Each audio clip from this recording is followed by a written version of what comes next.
نحمده ونصلي على رسوله الكريم اما بعد فاعوذ بالله من الشيطان الرجيم بسم الله الرحمن الرحيم ولا تقولوا لمن يقتل في سبيل الله اموات بل احياء ولكن لا تشعرون ولنبلونكم بشيء من الخوف والجوع ونقص من الاموال والانفس والثمرات وبشر الصابرين الذين إذا أصابتهم مصيبة قالوا إنا لله وإنا إليه راجعون أولئك عليهم صلوات من ربهم ورحمة وأولئك هم المهتدون صدق الله العظيم رب اشرح لي صدري ويسر لي أمري واحلل عقدة من لساني يفقهوا قولي اللهم ربنا الہمنا رشدنا واعذنا من شرور انفسنا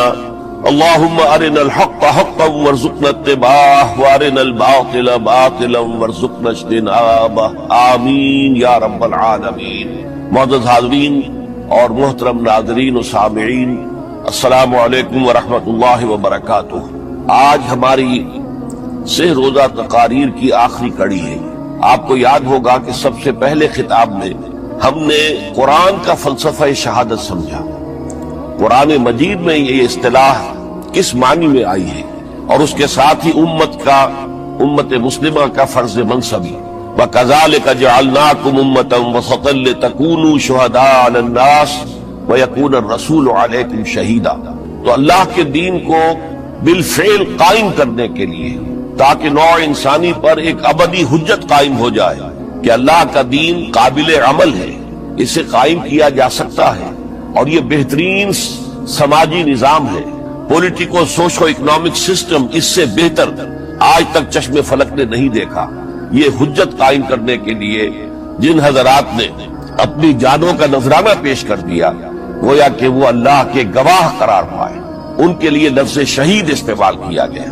دوسرے لیکچر میں آپ کو یاد ہوگا کہ ہم نے یہ بات سمجھنے کی کوشش کی کہ جب اللہ کا دین جزیرہ نماء عرب میں قائم ہو گیا، اور گویا کہ ہم کہہ سکتے ہیں کہ انقلاب محمدی علی صاحب الصلاۃ والسلام کی تکمیل ہو گئی، تو جیسے کہ ہر انقلاب کے ساتھ ہوتا ہے، اس کے بعد کچھ کاؤنٹر ریولوشنری موومنٹ شروع ہوئی۔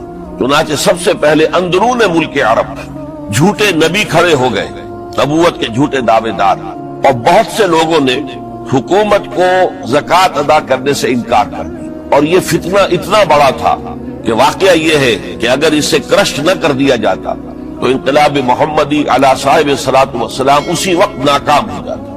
یہ حضرت ابو بکر صدیق رضی اللہ تعالیٰ عنہ کے فضائل کا سب سے درخشاں باب ہے کہ انہوں نے اپنے عزم اور ہمت اور استقلال اور اللہ پر اعتماد، اللہ پر توکل اور بھروسے کے ساتھ ان دونوں فتنوں کو آئرن ہینڈ کے ساتھ کرش کر دیا، اور سال سوا سال ہی میں ان دونوں کاؤنٹر ریولوشنری موومنٹس کو ختم کر کے اس کے بعد انہوں نے جلد ہی اس نظام کا گویا کہ انچارج حضرت عمر رضی اللہ تعالیٰ عنہ کو بنا دیا کہ جو خلیفہ ثانی ہے۔ پھر ہم نے دیکھا کہ حضرت عمر کے زمانے میں رضی اللہ تعالیٰ عنہ توسیع کا جو عمل ہے، توسیع انقلاب محمدی کا عمل بڑی تیز رفتاری کے ساتھ جاری ہوا، فتوحات کا سیلاب آیا، ایران پوری سلطنت تہس نہس ہو کر رہ گئی، اس کے پرچے اڑ گئے، سلطنت روما اپنے تمام شمالی افریقی مقبوضات سے محروم، مغربی ایشیا سے اسے بے دخل کر دیا گیا، صرف وہ یورپ کے اندر محدود ہو کر رہ گئی۔ اب ظاہر بات ہے کہ اس کے خلاف بھی تو پھر رد عمل ہونا تھا، کاؤنٹر ریولوشنری موومنٹس اٹھنی تھی، تو سب سے پہلے حضرت عمر رضی اللہ تعالیٰ عنہ کی خلافت اور اس کے چراغ کو بجھانے کے لیے ایران کی طرف سے رد عمل ظاہر ہوا۔ ہرموزان جو ایک بڑا ان کا جرنیل تھا، اس کی سازش اور ابو لولو فیروز کے ذریعے سے حضرت عمر رضی اللہ تعالیٰ عنہ کو شہید کر دیا گیا۔ سمجھا یہ گیا تھا کہ یہ ساری عمارت شاید اسی شخصیت کی بل پر کھڑی ہے، لہذا جب میدان سے حضرت عمر ہٹ جائیں گے تو یہ خلافت کی پوری عمارت جو ہے وہ زمین بوس ہو جائے گی۔ لیکن معلوم ہوا یہ عمارت محمد کی بنائی ہوئی تھی صلی اللہ علیہ وسلم۔ کھنڈر بتا رہے ہیں عمارت عظیم تھی، بڑی عظیم عمارت تھی جو حضور نے تعمیر کی تھی، لہذا حضرت عمر کی شہادت سے کوئی فرق واقع نہیں۔ حضرت عثمان رضی اللہ تعالیٰ عنہ آ گئے میدان میں، اور میں بتا چکا ہوں آپ کو کہ ان کے میں دور خلافت کے جو 12 سال ہیں ان میں سے پہلے 10 سال بالکل حضرت عمر فاروق رضی اللہ تعالیٰ عنہ کی خلافت کے دور کی مثال، اسی تیزی کے ساتھ انقلاب جو ہے آگے بڑھ رہا تھا، فتوحات کا دائرہ پھیل رہا تھا اور اندرون ملک پورا امن، سکون، اطمینان اور چین تھا۔ لیکن ان کی دور خلافت کے آخری دنوں میں اب یہودیوں کی طرف سے رد عمل اور ایک کاؤنٹر ریولوشنری موومنٹ عبداللہ ابن سبا کے ذریعے سے، کہ جس نے اسلام کا لبادہ اوڑھا اور منافقت کے پردے کے ساتھ وہ عالم اسلام میں داخل ہوا، اور اس نے چونکہ دیکھ لیا کہ پرانی چپقلش ہے، پرانی چشمک ہے جو قریش کے 2 بڑے قبیلوں کے مابین یا 2 بڑے گھرانوں کے مابین چلی آ رہی تھی، بنو ہاشم، بنو امیہ۔ تو پہلے 2 خلفاء جو تھے وہ نہ بنو ہاشم سے تھے نہ بنو امیہ سے تھے۔ حضرت ابو بکر صدیق بنو تیم سے تھے، حضرت عمر بنی عدی میں سے تھے، لیکن حضرت عثمان اب بنو امیہ میں سے تھے۔ اس کو انہوں نے گویا کہ دکھتی رگ بنا کر پکڑا اور پروپیگنڈا شروع کیا کہ خلافت تو بنو ہاشم کا حق ہے، جو کہ حضور ہاشمی تھے صلی اللہ علیہ وسلم۔ تو گویا کہ عثمان غاصب ہیں رضی اللہ تعالی عنہ، بلکہ ان سے دونوں پہلے جو تھے حضرت عمر اور حضرت ابو بکر وہ بھی غاصب تھے۔ اس کے ساتھ ہی فتنے کی مختلف شکلیں انہوں نے شروع کی۔ یہ الفتنۃ الکبریٰ کہلاتا ہے ہماری تاریخ میں، عظیم ترین فتنہ، جس کے نتیجے میں حضرت عثمان رضی اللہ تعالیٰ عنہ شہید ہو گئے۔ اور ان کی شہادت کے بعد اگرچہ خلافت حضرت علی رضی اللہ تعالیٰ عنہ کے ہاتھ میں آئی، لیکن یہ کہ باہمی خانہ جنگی کا وہ سلسلہ شروع ہوا جو حضرت علی کے دور خلافت جو 5 سالوں پر مشتمل ہے، اس کے دوران مسلسل خانہ جنگی رہی۔ ایک طرف شیعان علی تھے، دوسری طرف شیعان عثمان آ گئے، جو حضرت عثمان رضی اللہ تعالیٰ عنہ کے قتل کے قصاص کے مطالبے کو لے کر سامنے آئے۔ جنگ جمل ہوئی، ایک رات میں 10,000 مسلمان شہید ہوئے۔ جنگ صفین میں 74,000 مسلمان شہید ہوئے۔ جنگ نہروان میں پھر 4,000 مسلمان شہید ہوئے۔ یہ شہادتیں جو چل رہی تھی، یہ کس لیے چل رہی تھی کہ جو بھی عمارت خلافت کی قائم ہوئی تھی اب اسے قائم رکھا جائے۔ اغیار کی طرف سے جو سازشیں ہو رہی ہیں، جو حملے ہو رہے ہیں، اسے ختم کرنے کے لیے ان کا مقابلہ کیا جائے۔ تو یہ اور اس کا یہ دور ختم ہوتا ہے حضرت علی کی شہادت پر رضی اللہ تعالی عنہ۔ اور یہ بات نوٹ کر لیجئے کہ حضرت علی کو شہید کرنے والے وہ خارجی تھے۔ عبد الرحمن ابن ملجم خارجی طبقے سے تعلق رکھتا تھا، جو پہلے حضرت علی کے لشکر کے شامل تھے، لیکن جب حضرت علی نے رضی اللہ تعالی عنہ تحکیم اور ثالثی کی تجویز قبول کر دی تو وہ ناراض ہو گئے کہ اللہ تعالیٰ ہی ہے حاکم اور حکم، ان الحکم الا للہ، یہ انسانوں کو حکم کیوں بنا لیا گیا؟ اور اس میں اتنی شدت اختیار کی کہ وہ علیحدہ ہو گئے، اس لیے انہیں خوارج کہا گیا۔ انہوں نے رائے یہ قائم کر دی جو مسلمان کبھی کوئی گناہ کبیرہ کا ارتکاب کرے گا وہ کافر قرار پائے گا، جب کافر ہوگا تو گویا کہ مرتد ہے تو واجب القتل، اس کا مال، اس کی عزت سب مباح ہے۔ یہ ہمارا سب سے پہلا گمراہ ترین فرقہ تھا۔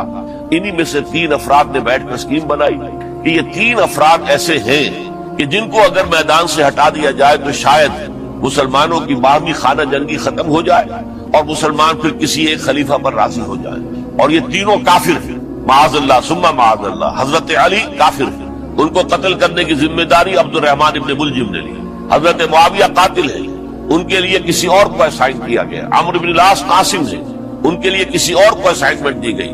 ہوا یہ کہ حضرت عمرو بن العاص وہ تو اس روز فجر کی نماز میں آئے نہیں، ان کی جگہ جو امام تھا وہ شہید کر دیا گیا۔ حضرت معاویہ رضی اللہ تعالی عنہ ان پر وار اوچھا پڑا، زخمی تو ہوئے لیکن یہ کہ پھر تندرست ہو گئے۔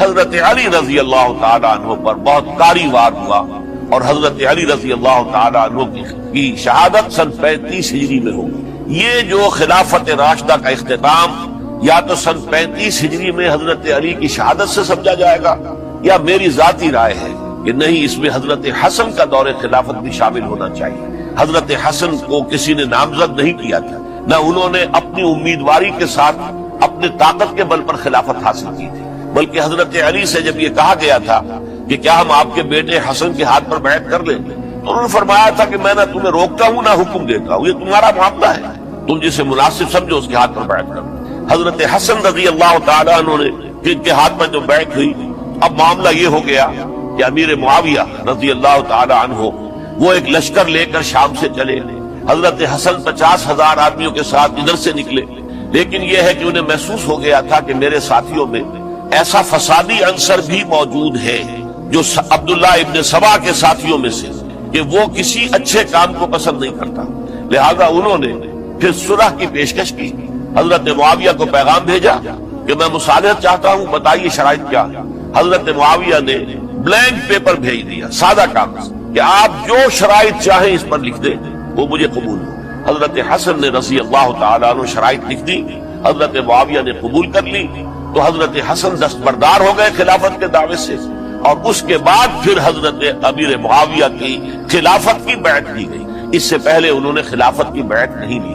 یہ ہے سن 41 ہجری، اور اسے عام الجماع کہا جاتا ہے، یعنی یہ اختتام ہے مسلمانوں کی خانہ جنگی کے دور کا۔ پھر جمعیت ایک ہو گئی، پھر عالم اسلام متحد ہو گیا، اب پورا کا پورا عالم اسلام حضرت امیر معاویہ کے زیر خلافت۔ اور حضرت امیر معاویہ کون ہے؟ وہ خود ایک صحابی رسول ہے، جلیل القدر صحابی رسول ہے، اور آپ کو میں نے کل بھی بتایا تھا کہ حضرت معاویہ رضی اللہ تعالیٰ عنہ کی ایک ہمشیرہ ام حبیبہ رضی اللہ تعالیٰ عنہ حضور کے ازواج مطہرات میں سے، تو حضور کے گویا کے برادر نسبت ہی ہوئے۔ جو چند لوگ جو وحی کے لکھنے پر جو کاتبین وحی جو حضور نے مقرر کیے تھے، ان میں سے ایک حضرت معاویہ بھی ہے۔ پھر حضرت معاویہ کے لیے حضور کی دعا ہمیں ملتی ہے، اللہم اجعلہ ہادیا مہدیا، اے اللہ اسے ہادی ہدایت دینے والا بنا دے اور مہدی بنا دے جو ہدایت یافتہ ہو۔ تو یہ ان کی شان ہے۔ اور پھر یہ کہ ان کے زمانے میں جب عالم اسلام متحد ہو گیا، داخلی خلفشار ختم ہو گیا، تو فتوحات کا سلسلہ بھی دوبارہ جاری ہو گیا۔ حضرت علی رضی اللہ تعالیٰ عنہ کے 5 سالہ دور خلافت میں کوئی توسیع نہیں ہو سکی تھی دارالاسلام، کوئی مزید علاقے جو ہیں سلطنت اسلامی میں شامل نہیں کیے جا سکے تھے، اس لیے کہ سارا معاملہ تو داخلی خلفشار کا تھا۔ جو خانہ جنگی ہو رہی تھی، ایک دوسرے کی تیروں اور تلواروں اور نیزوں سے 1 لاکھ کے قریب مسلمان ختم ہو گئے، تو اندر سے گویا کہ موشن ٹوٹ گیا اس سیلاب کا۔ تو سیلاب پھر دوبارہ جب امت جمع ہو گئی عام الجماع کے بعد، تو حضرت معاویہ رضی اللہ تعالیٰ عنہ ان کا دور خلافت اب 20 برس ہے، اندازہ کیجیے، یہ پورے 20 برس کوئی اندرونی خلفشار نہیں ہوا، کوئی جھگڑا نہیں ہوا، کوئی فساد نہیں ہوا، بلکہ جو فتوحات کا دائرہ تھا شروع ہو گیا۔ مکران اور سندھ کے علاقے فتح ہوئے، کابل اور یہ افغانستان کا علاقہ فتح ہوا، ترکستان کے علاقوں کے اندر پیش قدمی ہوئی۔ ادھر یہ کہ قیصر سلطنت روما کا اس کے مرکزی شہر قسطنطنیہ پر حملہ کیا گیا، جس کے لیے کہ حضور کی حدیث موجود تھی پیشن گوئی کے طور پر، اول جیش یغزو مدینۃ القیصر مغفورون لہم، حضور نے فرمایا تھا کہ جو پہلا لشکر قیصر کے شہر پر حملہ کرے گا تو وہ سب کے سب وہ مغفرت پا جائیں گے، اللہ تعالیٰ ان کی مغفرت فرما دیں گے۔ اگرچہ کامیابی نہیں ہوئی، لیکن اس پیشن گوئی کی وجہ سے آپ کو معلوم ہے کہ حضرت ایوب رضی اللہ تعالی عنہ ان کو بھی اس پیشن گوئی کی وجہ سے، حالانکہ 90 برس سے اوپر عمر تھی، لیکن وہ بھی کہا انہوں نے کہ میں بھی اس میں جانا چاہتا ہوں، چنانچہ اس لشکر میں گئے، وہی فوت ہوئے۔ بہرحال یہ سارے کارنامے اپنی جگہ پر، امن و امان اپنی جگہ پر، اس کے باوجود اہل سنت والجماعت حضرت معاویہ کے دور خلافت کو خلافت راشدہ میں شامل نہیں سمجھتے۔ اس کی وجہ کیا ہے؟ خلافت راشدہ کی شرط اولین قرآن مجید کے حکم کے مطابق امرہم شورا بینہم، مسلمانوں کے باہمی معاملات باہمی مشورے سے طے پاتے۔ حضرت ابوبکر صدیق رضی اللہ تعالیٰ عنہ سقیفہ بنی سعدہ کے اندر مشورے کے بعد ان کو منتخب کیا گیا اور ان کے ہاتھ میں بیعت ہوئی۔ حضرت عمر رضی اللہ تعالیٰ عنہ کو حضرت ابوبکر نے مسلمانوں سے مشورہ کر کے پھر نامزد کی۔ حضرت عثمان کے لیے حضرت عمر رضی اللہ تعالیٰ عنہ نے اپنے جانشین کے لیے 6 افراد پر مشتمل کمیٹی بنا دی، جو بڑے سے بڑے جو اصحاب جو جن کے بارے میں کہا گیا ہے کہ جن کو دنیا ہی میں بشارت دے دی گئی تھی، جو عشرہ مبشرہ میں سے جو باقی تھے، ان کے اوپر مشتمل کمیٹی بنا دی کہ آپ لوگ طے کر لیں اور اپنے کسی ایک پر جمع ہو جائیں۔ اس اعتبار سے حضرت علی کے ہاتھ پر بھی جو بیعت ہوئی ہے تو وہ اہل مدینہ کے دباؤ پر ہوئی ہے، ان کے مطالبے پر ہوئی ہے۔ حضرت علی خود جو ہے وہ خلافت کے مدعی نہیں تھے، بلکہ انکار کرتے رہے، چونکہ فتنے کا دور تھا۔ حضرت عثمان شہید ہوئے تھے، مسلمانوں کے دل زخمی تھے، اس حالت میں وہ سمجھتے تھے کہ اگر میں یہ خلافت جو ہے اپنے ہاتھ میں لے لوں گا تو ہو سکتا ہے کہ اس کا حق ادا نہ کر سکوں، لیکن یہ کہ جب انہوں نے دیکھا کوئی اور بھی تیار نہیں، طلحہ بھی تیار نہیں، زبیر بھی تیار نہیں، تو آخر مسلمانوں کو بغیر امارت کے چھوڑا تو نہیں جا سکتا، تو حضرت علی نے وہ قبول کر دیا۔ حضرت حسن کے بارے میں بتا چکا ہوں کہ ان کے بارے میں لوگوں نے کہا تو حضرت علی نے فرمایا میں نہ حکم دیتا ہوں نہ روکتا ہوں، لیکن حضرت امیر معاویہ رضی اللہ تعالیٰ عنہ صحابی بھی ہے، حضور کے قرابت دار بھی ہے، کاتبین وحی میں سے بھی ہے، پھر ان کا دور حکومت امن، سکون، اطمینان ہر طرح سے جو ہے 20 برس تک کوئی داخلی خلفشات نہیں ہوا، کوئی فساد نہیں ہوا، کوئی باہمی جنگ و جدل نہیں ہوا، بلکہ فتوحات کا دائرہ آگے بڑھا۔ اس کے باوجود چونکہ انہوں نے طاقت سے خلافت حاصل کی، لہذا ان کے دور خلافت کو ہم خلافت راشدہ میں تسلیم دی، حالانکہ وہ خود راشد ہیں، اس لیے کہ تمام صحابہ کرام کے بارے میں سورہ حجرات میں فرمایا وَلَٰكِنَّ اللَّهَ حَبَّبَ إِلَيْكُمُ الْإِيمَانَ وَزَيَّنَهُ فِي قُلُوبِكُمْ وَكَرَّهَ إِلَيْكُمُ الْكُفْرَ وَالْفُسُوقَ وَالْعِصْيَانَ أُولَٰئِكَ هُمُ الرَّاشِدُونَ۔ تمام صحابہ کرام کی شان یہ ہے کہ اللہ تعالیٰ نے ان کے دلوں میں ایمان کو کھبو دیا ہے، ایمان ان کے دلوں میں رچ گیا ہے، بس گیا ہے، جم گیا ہے، اور کفر سے، فسق سے انہیں تبھی نفرت ہو گئی ہے، اور یہ سب کے سب راشدون ہیں۔ تو تمام صحابہ راشدون ہیں، اس اعتبار سے خود حضرت امیر معاویہ بھی راشدون میں شامل ہے، لیکن خلفائے راشدین میں شامل نہیں ہے۔ خلفائے راشدین عام طور پر تو ہم کہتے ہیں حضرت ابوبکر، حضرت عمر، حضرت عثمان، حضرت علی۔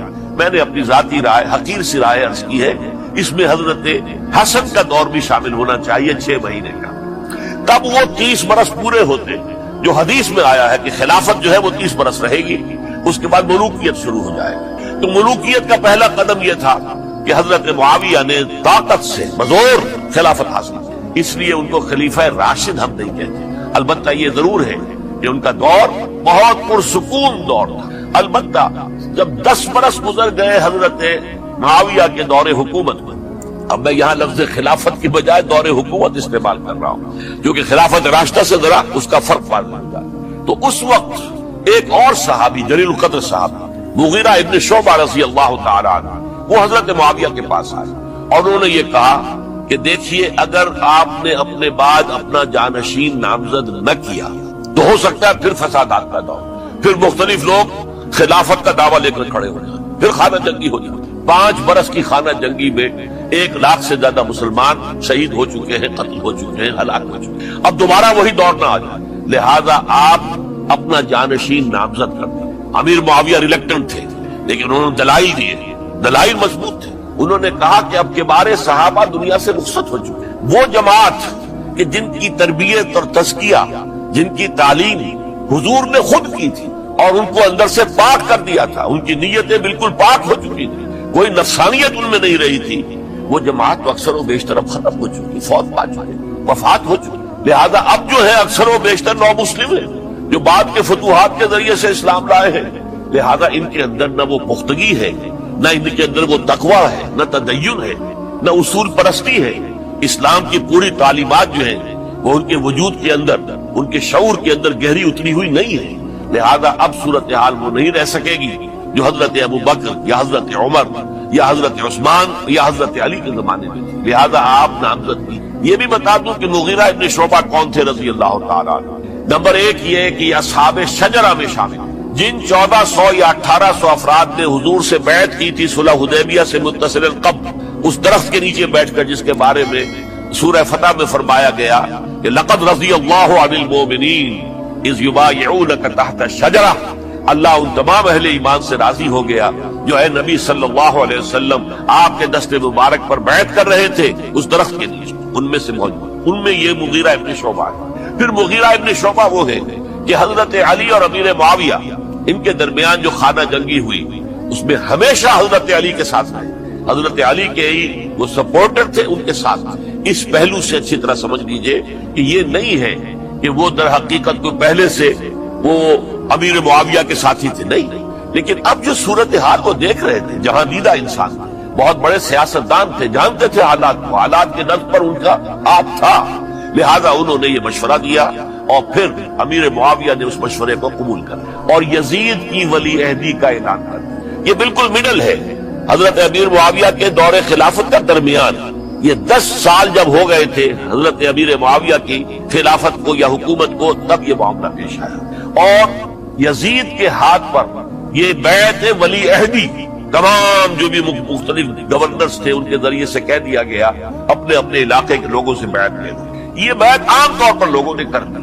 البتہ 5 شخصیتیں جو بہت نمایاں تھیں انہوں نے اس بیعت سے انکار کیا. ان میں کون تھے ذرا نوٹ کیجئے. حضرت ابو بکر فوت ہو چکے، ان کے بیٹے عبد الرحمن ابن ابی بکر. حضرت عمر فوت ہو چکے، ان کے بیٹے عبداللہ ابن عمر. حضرت زبیر فوت ہو چکے، ان کے بیٹے عبداللہ ابن زبیر. حضرت عباس فوت ہو چکے، ان کے بیٹے عبداللہ ابن عباس. حضرت علی شہید ہو چکے، ان کے بیٹے حسین ابن علی رضی اللہ تعالی عنہم اجمعین. یہ 5 جو امت کے بہت بڑے 5 افراد کے گویا کے وہ چشم و چراغ تھے ان گھرانوں کے، انہوں نے انکار کیا. اور ان میں خاص طور پر عبد الرحمن ابن ابی بکر نے یہ جملہ کہا کہ تم چاہتے ہو کہ قیصر و کسریٰ کی سنت پر عمل کرو کہ باپ کے بعد بیٹا حاکم بن جائے. یعنی ایک قدم تو خلافت کا نظام پہلے ہی نیچے اتر چکا. مشاورت سے تو حضرت امیر معاویہ کا بھی جو نسب ہوا ہے وہ مشاورت سے نہیں ہوا. ایک درجے میں وہ جو اللہ تعالیٰ کے رسول نے عمارت بنائی تھی شاندار، اس خلافت کا جو سیاسی نظام تھا اس میں ایک تو کڑی آ چکی زوال کی کہ ایک شخص نے طاقت کے ذریعے سے خلافت حاصل. اب اس کی اگلی کڑی لانا چاہتے ہیں کہ قیصر و کسریٰ کے طریقے سے خاندان کے اندر ایک قبیلے کے اندر یہ خلافت جو ہے یا حکومت جو ہے نسل بعد نسل، باپ کے بعد بیٹا اور بیٹے کے بعد پوتا، اس کو ہم کبھی گوارا نہیں کریں گے. حضرت امیر معاویہ بہت دانشمند انسان تھے. انہوں نے ان 5 حضرات پر کوئی تشدد نہیں، کوئی جبر نہیں، بلکہ رہنے دیا. ٹھیک ہے یہ بیعت نہیں کر رہے، ابھی تو بیعت ولی عہدی ہے، کوئی حرج نہیں. لہذا کوئی جھگڑا، کوئی اس وجہ سے کوئی فساد، اس بنا پر کوئی جنگ نہیں. 10 سال گزر گئے، یعنی 10 سال تک یزید ولی عہد رہا ہے. 10 سال تک. اور اس سوائے ان 5 بڑی شخصیتوں کے جو پوری امت تھی، عوام الناس تھے، ان سب نے اسے قبول کیا. یہ صورتحال اب جب پیدا ہوئی جب حضرت امیر معاویہ کا انتقال ہوا، یہ سن 60 ہجری ہے. اب سوال پیدا ہوا کہ وہ ولی عہدی کی بیعت اب بیعت خلافت میں منتقل ہو جائے گا. لہذا پھر یہ ہوا کہ سب لوگوں سے، سب گورنروں کو لکھ دیا گیا تمام صوبوں کے اندر کہ اپنے اپنے لوگوں سے بیعت لے لو. ظاہر بات ہے کہ وہاں کوئی ریفرنڈم نہیں ہوتا تھا، کوئی ووٹ نہیں ہوتے تھے کہ اس کی پرچیاں ڈالی جا رہی ہوں، ایک شخص سے رائے دینا نہیں ہوتی تھی، بلکہ اس وقت کی جمہوریت یہ تھی اور شورائیت یہ تھی کہ ڈفرنٹ کلینز ہیں، ڈفرنٹ فیملیز ہیں، ڈفرنٹ ٹرائبز ہیں، ان کے سردار، ان کے بڑے لوگ، ان کے اہم لوگ بیعت کر لیں تو گویا کہ سب کی بیعت ہو گئی. وہ ایک قبائلی نظام تھا اور اس میں یہ نہیں تھا نظام کے ووٹ بنے ہوئے ہوں اور اس کی پرچیاں ڈالی جا رہی ہوں. تو تمام عالم اسلام نے گویا کہ بیعت قبول کر لی اب یزید کی بحیثیت خلیفہ. اب وہ جو 5 آدمی تھے ان میں سے ایک فوت ہو چکے تھے، حضرت عبد الرحمن ابن ابی بکر رضی اللہ تعالی عنہما، دونوں فوت ہوئے، لیکن باقی 4 رہ گئے. ان 4 کو نوٹ کیجئے، اور یہ بڑا سینسٹیو ایشو ہے جس پر میں اب گفتگو کر رہا ہوں. ان 4 میں کون ہے؟ عبداللہ ابن عباس، عمر میں سب سے بڑے ہوئے، اور ان کی شان یہ ہے کہ انہیں حبر الامہ کہا گیا ہے، امت کے سب سے بڑے عالم، اور قرآن مجید کے وہ سب سے پہلے مفسر ہیں. اصل جو جتنی بھی تفسیری روایات ہمیں ملتی ہے حضرت عبداللہ ابن عباس کے شاگردوں سے، تابعین سے، لہذا ان کا بہت اونچا مقام. حضرت عبداللہ ابن عمر، ان کا مقام بھی آپ کو معلوم ہے، حدیثوں کی کتنی بڑی تعداد ہے جو عبداللہ ابن عمر سے مروی ہے، اور اس کو سلسلۃ الذہب کی پہلی کڑی کہا جاتا ہے. روایت حدیث میں جو سنہری زنجیر ہے اس کا آغاز حضرت عبداللہ ابن عمر. ایک طرف یہ دونوں ہو گئے، ان دونوں کی رائے کیا ہوئی؟ اگرچہ کام غلط ہوا ہے، یہ اس طریقے سے قیصر و کسریٰ کی روایت پر عمل کرنا غلط، لیکن یہ اتنی بڑی غلطی نہیں ہے کہ اس کی وجہ سے باہمی جنگ و جدال ہو، خوریزی ہو، ایک دوسرے کی گردنیں کاٹی جائیں اور فتنہ و فساد پیدا کر دیا جائے. لہذا انہوں نے یزید کی بیعت کر لی. 2 حضرات رہ گئے، یہ نسبتاً نوجوان ہیں. ان دونوں کی پیدائش ہجرت کے بعد ہوئی. ہجرت کے بعد پہلا بچہ جو مہاجرین میں پیدا ہوا ہے وہ عبداللہ ابن زبیر ہے. بلکہ کچھ عرصے تک مہاجرین میں جب کوئی پیدائش نہیں ہوئی تو وہ مکے مدینہ کے منافقین نے کہنا شروع کر دیا تھا کہ یہ یہاں کے کمزور ہو گئے، نامرد ہو گئے، ان کی اولاد اب چلے گی نہیں. تو عبداللہ ابن زبیر جب پیدا ہوئے، اور آپ کو معلوم ہونا چاہیے وہ حضرت ابوبکر صدیق کے نواسے ہیں، حضرت عائشہ صدیقہ کے ہمشیرہ حضرت اسماء کے بیٹے ہیں. عبداللہ ابن زبیر، اور زبیر بہت شجاع، بہت ہی بہادر انسان تھا، تو عبداللہ ابن زبیر کے اندر بھی وہی کیفیات تھی۔ انہوں نے کہا نہیں، اس غلطی کو ہم برداشت نہیں کریں گے، خونریزی ہوتی ہے تو ہو، لیکن ہم اسلامی نظام کو نیچے اترتا ہوا نہیں دیکھ سکتے۔ جیسے کبھی حضرت ابو بکر نے فرمایا تھا ایبدل الدین وانا حی، کیا دین میں ترمیم اور تنسیخ کر دی جائے گی، دین کو بدل دیا جائے گا، دین میں تحریف کر دی جائے گی جبکہ میں ابھی زندہ ہوں، میں جیتے جی یہ نہیں ہونے دوں۔ حضرت عبداللہ ابن زبیر کی رائے ہوئی وی ہیو ٹو چیلنج، ہم مقابلہ کریں گے، ہم اسے پیسیولی قبول نہیں کریں۔ انہوں نے بیعت سے انکار کیا اور مدینہ چھوڑ کر مکے جا کر حرم کے اندر پناہ گزین ہو گئے۔ یہی معاملہ حضرت حسین ابن علی رضی اللہ تعالی عنہما کا تھا، وہ بھی نہایت شجاع، نہایت جری، نہایت بہادر۔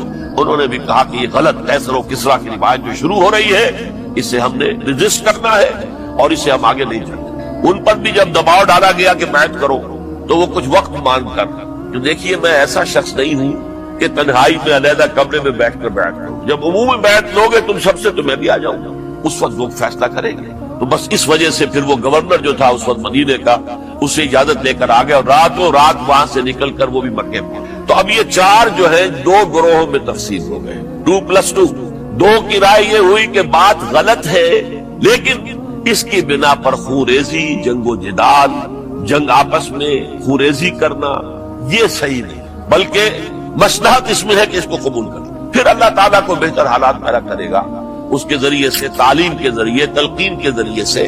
جیسے نبی اکرم صلی اللہ علیہ وسلم نے اتنا عظیم انقلاب برپا کیا تھا، ہم کوشش کریں گے کہ نظام حکومت کی اصلاح ہو جائے، لیکن اس وقت اگر ہم اڑ گئے تو پھر گویا کہ خونریزی اور فساد اور باہمی جو جنگ ہے وہ شروع ہو جائے گا۔ اور دو حضرات کی رائے ہوئی کہ نہیں، ہمیں ہر صورت میں رجسٹ کرنا ہے، خونریزی ہوتی ہے تو ہو، ہمیں جانے دینی پڑتی ہے تو دیں گے، ہم شہادت قبول کریں گے لیکن اس غلطی کو قبول نہیں کر سکتے۔ تو میں اس کے لیے عرض کر رہا ہوں یہ تیسری شہادتوں کا جو دور شروع ہوا ہے، پہلا شہادتوں کا دور حضور کا دور، دین کو قائم کرنے کی جد و جہد میں جنہوں نے جانے دی، دوسرا دور اس دین کے خلاف جو کاؤنٹر ریولوشنری موومنٹس آئی ہیں ان کو رفع کرنے کے لیے جانے دینا، ہزاروں صحابہ کی جانیں اس میں بھی گئی ہیں، وہ سیلمہ ابن کذاب ہو یا مانعین زکوٰۃ ہو، ان کے خلاف جو جہاد ہوا۔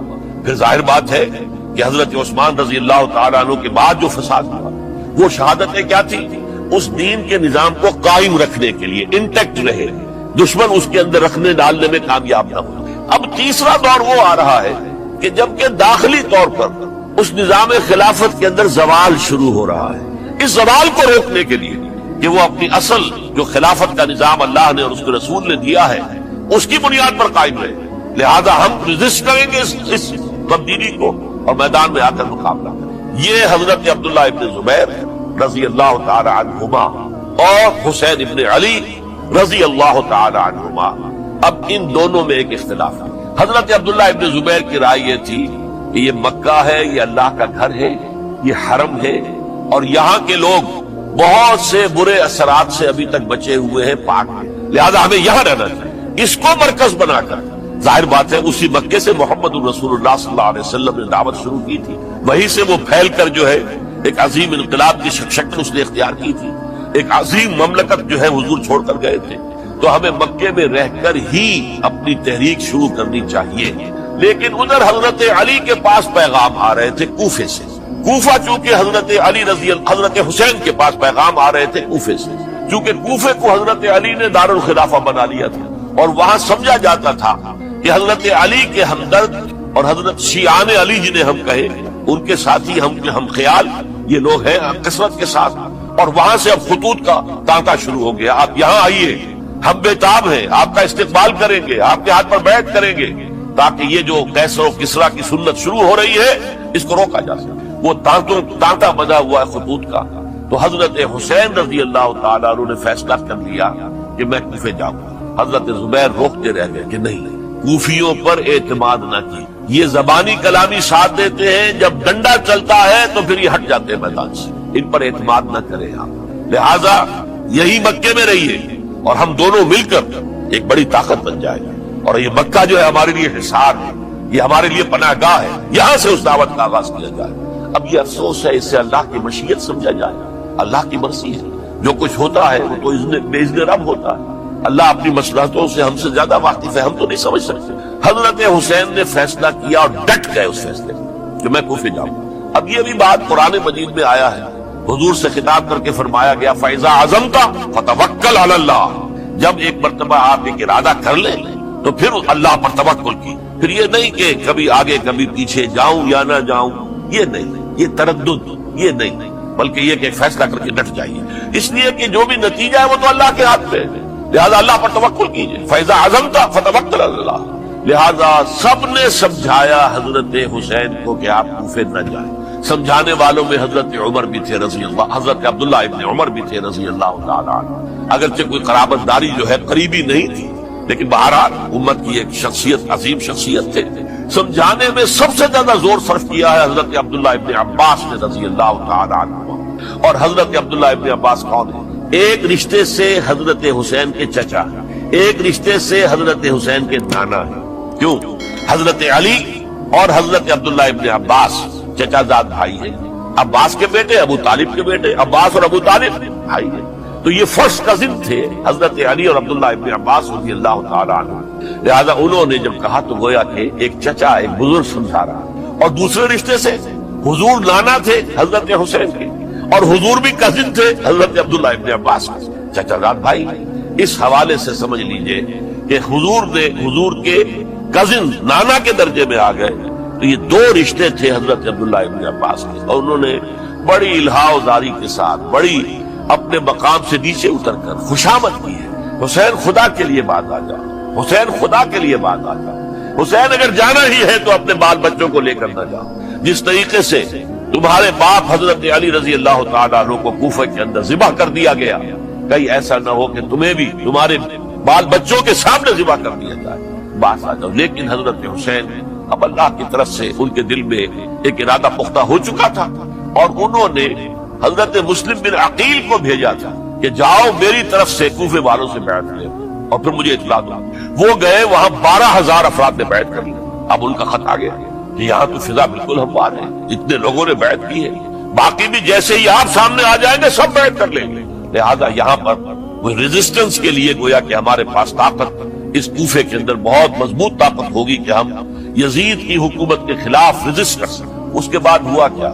یزید نے عبید اللہ ابن زیاد کو گورنر بنا کر بھیج دیا. یہ شخص تھا بہت ڈنڈا چلانے والا.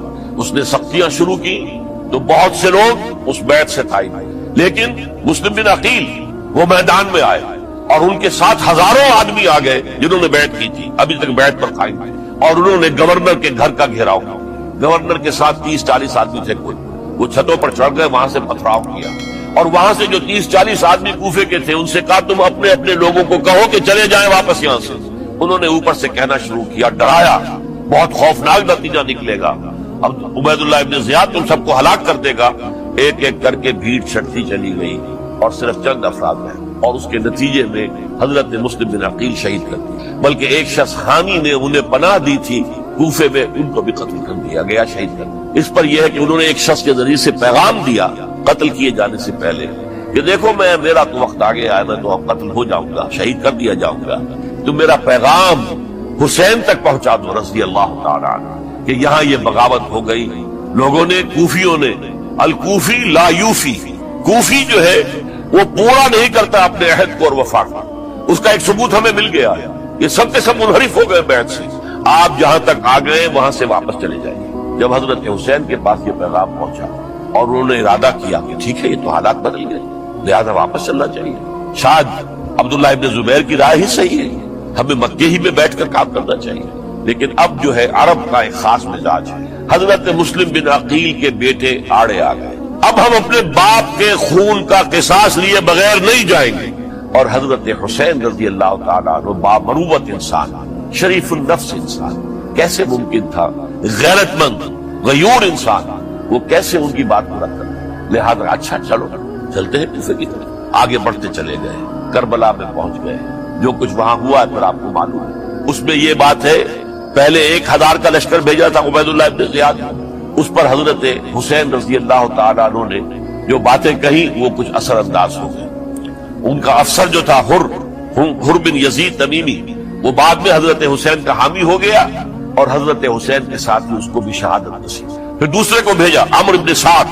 عمرو ابن سعد بھی ایک بڑی عظیم شخصیت کے کا بیٹا تھا. حضرت سعد ابن ابی وقاص جو فاتح ایران تھے اور جن کو غزوہ احد کے موقع پر حضور نے فرمایا تھا کہ اے سعد تیر چلاؤ میرے ماں باپ تم پر قربان. جبکہ احد میں گھیراؤ کر لیا تھا حضور کا اور کفار قتل کرنے کے لیے ہجوم کر رہے تھے اور کچھ حضرات تیر چلا چلا کے انہیں پھینک رہے تھے, دور جو ہے ہٹا رہے تھے. ان میں سے حضرت سعد ابن ابی وقاص بھی تھے. پھر وہ فاتح ایران تھے, اسی لیے گورنر بن گئے تھے ایران کے. سعد جو ہے ان کا بیٹے یہ عمرو جو ہے یہ اب ایک بڑے صوبے کا گورنر بھی تھا. اس وقت 4000 آدمی دے کر بھیجا. وہ بھی نرمی کرتا رہا, اس نے کوئی تشدد نہیں کیا. اس کے اندر بہرحال اپنے عظیم باپ کے خون کا کچھ اثر تھا. لیکن یہ کہ پھر ابن زیاد کو اطلاع مل گئی کہ عمرو ابن سعد جو ہے وہ تو لے تو لال کر رہا ہے, حملہ نہیں کر رہا, قتل نہیں کر رہا, بلکہ یہ کہ وہ تو اس راستہ بھی دینے کے لیے تیار ہے کہ نہ مدینے کی طرف جائیے اور نہ آپ مکے کی طرف جائیے, نہ کوفے کی طرف جائیے, بلکہ آپ چاہے تو دمشق چلے جائیں, یزید سے اپنا معاملہ کریں. اس پر ابن زیاد نے پھر وہاں سے خط لکھا ہے, میں نے تمہیں اس کام کے لیے بھیجا تھا, میں نے تمہیں حکم دیا تھا حسین سے میری بیعت لو, یعنی میری بیعت کے ذریعے یزید کی بیعت لو, اور اسے پکڑ کر لا کر میرے سامنے پیش کی. لہذا پھر اس نے ایک بہت خونخوار شخص کو زیادہ فوج دے کر بھیجا ہے, اور وہ جو ہے اس نے آ کر جو ہے شمر میں پھر اس نے فیصلہ کن معاملہ کیا. حضرت حسین رضی اللہ تعالیٰ عنہ نے ان دنوں میں جو وہاں گزرے جتنے بھی کوفی آئے ہوئے تھے نا, اکثر و بیشتر تو کوفے کے لوگ تھے, ان سے کہا کہ میں خود نہیں آیا, تم نے مجھے بلایا تھا. اے فلاں ابن فلاں, کیا تم نے مجھے خط نہیں لکھا تھا کہ آؤ؟ اے فلاں ابن فلاں, کیا تم نے مجھے پیغام نہیں بھیجا تھا کہ یہاں تشریف لائیے؟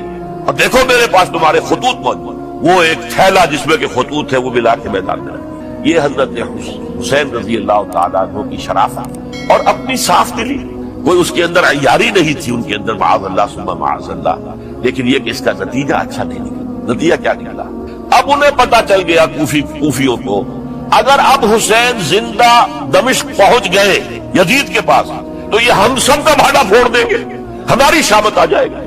لہذا اب تو کسی صورت انہیں زندہ نہیں رہنا. ایک بڑا اہم واقعہ نوٹ کر لیجیے, اس لیے کہ حضرت حسین نے ایک ایک کا نام لے کر اے فلاں ابن فلاں, اے فلاں ابن فلاں, اے فلاں ابن فلاں, کیا تم نے خط نہیں لکھا تھا؟ کیا تمہارا پیغام نہیں تھا؟ اب انہوں نے دیکھا کہ یہ بھانڈا اگر یزید کے ہاں جا کر پھوڑ دیا گیا تو پھر ہماری خیر نہیں ہوگی. یہی وجہ ہے حضرت حسین کو شہید کرنے کے بعد, یہ نوٹ کر لیجئے, 72 آدمی تھے کل جس کو کہلے لشکر حضرت حسین کا رضی اللہ تعالیٰ. ان میں سے 20 خاندان بنی ہاشم کے چشم و چراغ.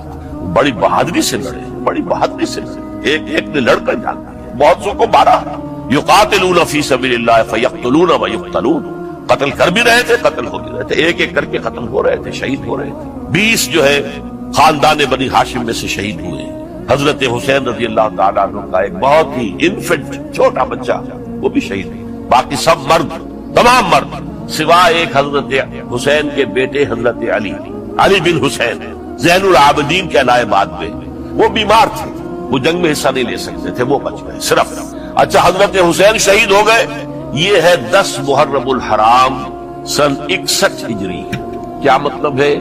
حضور کے انتقال کے ٹھیک 50 برس بعد سن 11 ہجری میں حضور کا انتقال, اور سن 61 ہجری میں حضور کے نواسے اور جن کے بارے میں حضور نے فرمایا سیدہ شباب اہل الجنہ حضرت حسین شہید ہوئے. اور اس کے بعد اس لشکر نے خیموں کو آگ لگا دی. یہاں نکتہ سمجھ لیجیے, آگ کیوں لگائی؟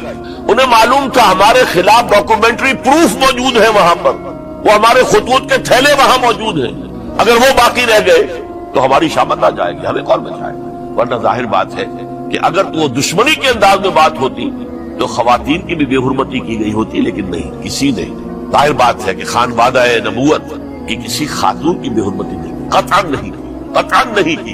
نہیں کی, لیکن خیمے جلانا ان کی ضرورت تھی تاکہ وہ ریکارڈ جو ہے ان کا وہ تلف ہو جائے, سارے خطوط جو ہے وہ جل جائیں تاکہ ان کے خلاف ثبوت باقی نہ رہے. یہ عظیم سانحہ کربلا ہے.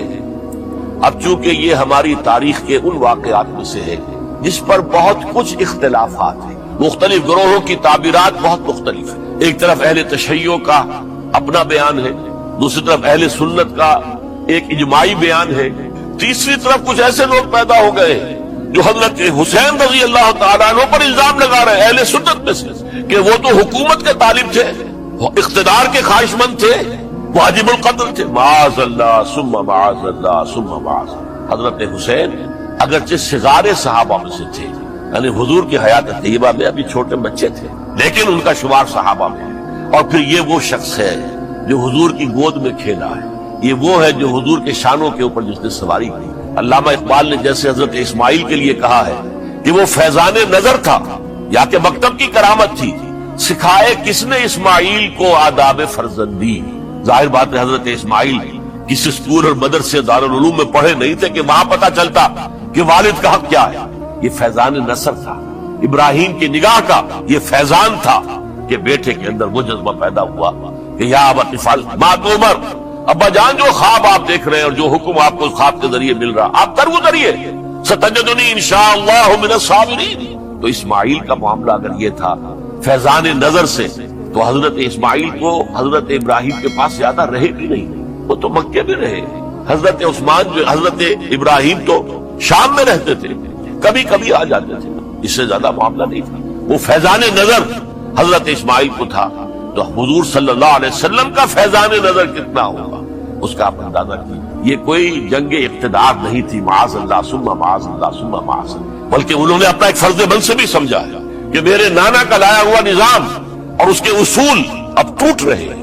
جیسے حضرت ابو بکر کا قول میں نے آج بھی آپ کو سنایا، ایبدل الدین وانا حی، کیا دین میں ترمیم اور تنسیخ کی جائے گی، دین کی باتوں کو بدل دیا جائے گا جبکہ میں ابھی زندہ ہوں۔ اسی طریقے سے گویا کہ زبان حال سے حضرت حسین اور عبداللہ ابن زبیر رضی اللہ تعالی عنہما ان دونوں نے یہ فیصلہ کیا کہ ہم روکیں گے اس کو۔ آپ اختلاف کر سکتے ہیں کہ حضرت حسین کی رائے صحیح تھی یا حضرت عبداللہ ابن عباس کی رائے صحیح تھی، یہ کہہ سکتے ہیں آپ، لیکن کسی کی نیت پر حملہ نہیں کر سکتے۔ اسی طریقے سے بعض لوگ جو ہے حضرت عبداللہ ابن عباس، عبداللہ ابن عمر، ان کی نیتوں پر حملہ کرتے ہیں۔ ان کو تو یزید نے دولت سے خرید لیا تھا، معاذ اللہ ثم معاذ اللہ ثم معاذ اللہ۔ یہ دونوں جلیل القدر صحابہ ہیں، یہ تو صغار صحابہ میں سے نہیں ہے، یہ جوان تھے پورے حضور کے زمانے میں، جنگوں میں حصہ لیا ہے۔ حضرت عبداللہ ابن عمر نے، عبداللہ ابن عباس نے رضی اللہ تعالیٰ عنہ، انہیں کوئی رقم نہیں خرید سکتی تھی، کوئی دولت نہیں خرید سکتی، جو رائے انہوں نے قائم کی دیانتاً قائم کی۔ اور ہمارے ہاں اصول یہ ہے کہ جب کوئی نئی صورتحال پیدا ہو جائے اور اجتہاد کی ضرورت پیش آ جائے اور پوری کوشش کر کے مجتہد اجتہاد کر رہا ہے، تو اگر اسے غلطی بھی ہو جائے، مجتہد مخطی خطا کار، اس کو بھی اکیرا ثواب ملتا ہے، اور مجتہد مصیب وہ مجتہد کے جس کی رائے صحیح، جس کا فیصلہ صحیح، اسے دوہرا ثواب ملتا ہے۔ تو ان کے مابین ایک اختلاف رائے کا ہوا، اجتہاد کا۔ آیا یہ غلطی اتنی بڑی ہے کہ امت میں تفرقہ پیدا کیا جائے، امن و امان کو برباد کیا جائے، خوریزی کا بازار گرم کیا جائے، یا نہیں؟ دو کی رائے یہ ہوئی، ان کی مخلصانہ رائے تھی، ان کی دیانت دارانہ رائے تھی، ہم ان کی نیت پر حملہ نہیں کر سکتے، آپ اختلاف کرنا چاہیں تو۔ اسی طرح حضرت عبداللہ ابن زبیر اور حضرت حسین ابن علی رضی اللہ تعالی عنہ، ظاہر بات ہے کہ ان کا بھی ایک اجتہادی رائے تھی کہ نہیں، یہ دین کے نظام کے اندر بہت بڑا رکھنا پڑ رہا ہے، یہ تو اب قیصر و کسریٰ کی سنت شروع ہو رہی ہے، یہ اسلام کے دین کے اوپر طریقہ نہیں، عمل نہیں ہو رہا ہے، تو ہم اسے اپنی جانوں کا نذرانہ دے کر بھی اسے روکیں گے، روکنے کی کوشش کریں گے، رکے نہ رکے ہم اپنی جانیں دے دیں۔ یہ بھی دیانت دارانہ رائے تھی، مخلصانہ رائے تھی، ان کی نیت پر کوئی حملہ کم سے کم اہل سنت والجماعت میں سے کسی شخص کو حق نہیں ہے، اس لیے کہ اہل سنت والجماعت کا کہنا یہ ہے الصحابۃ کلہم عدول، صحابہ جتنے بھی ہیں وہ سب کے سب عدول ہیں، ان میں بدنیت ہی نہیں آ سکتی، خطا ہو سکتی۔ اہل سنت کے نزدیک معصومیت خاصہ نبوت ہے، نبوت ختم ہو گئی محمد رسول اللہ صلی اللہ علیہ وسلم، آپ کے بعد معصوم کوئی نہیں، ابو بکر بھی معصوم نہیں، عمر بھی معصوم نہیں، عثمان بھی معصوم نہیں، علی بھی معصوم نہیں رضی اللہ تعالیٰ عنہ۔ تو معصوم کون ہوا؟ عبداللہ ابن عباس بھی معصوم نہیں، عبداللہ ابن زبیر بھی جو ہے معصوم نہیں، حسین ابن علی بھی معصوم نہیں، اسی طریقے سے عبداللہ ابن عمر، عبداللہ ابن زبیر کوئی معصوم نہیں۔ انہوں نے اپنی رائے قائم کی ہے، اس پر عمل کیا ہے دیانت دارانہ سنسیریٹی کے ساتھ، اور ان کے لیے اللہ تعالیٰ کے ہاں ہر طرح کا اجر و ثواب سب کے لیے۔ حضرت عبداللہ ابن زبیر کی رائے اس اعتبار سے بہتر ثابت ہوئی، انہوں نے مکے میں پھر حکومت قائم کی، 9 برس تک ان کی حکومت قائم رہی، بنو امیہ ختم نہیں کر سکے۔ سن 73 میں جا کر ان کی شہادت ہوئی، اور ایک مرحلہ تو وہ بھی آیا تھا کہ شام اور مصر کی دونوں صوبے جو ہیں وہ بھی ان کے تحت آ گئے تھے۔ تو واقعہ یہ ہے کہ اگرچہ حضور نے ہمیں منع کیا ہے کہ کبھی یہ نہ کہا کرو کہ ایسا ہوتا تو ایسا ہو جاتا، نہیں، جو ہوا اللہ کی مرضی سے ہوا، اللہ کے عزت سے۔ حدیث کے الفاظ ہیں ان کلمۃ اللہ تفتح عمل الشیطان، یہ جو لو کاش یہ ہو جاتا، کاش یوں ہو جاتا تو بڑے اچھے نتیجے نکلتے، یہاں سے شیطان کا عمل شروع ہو جاتا۔ ورنہ واقعہ یہ ہے کہ دل سے یہ بات نکلتی ہے۔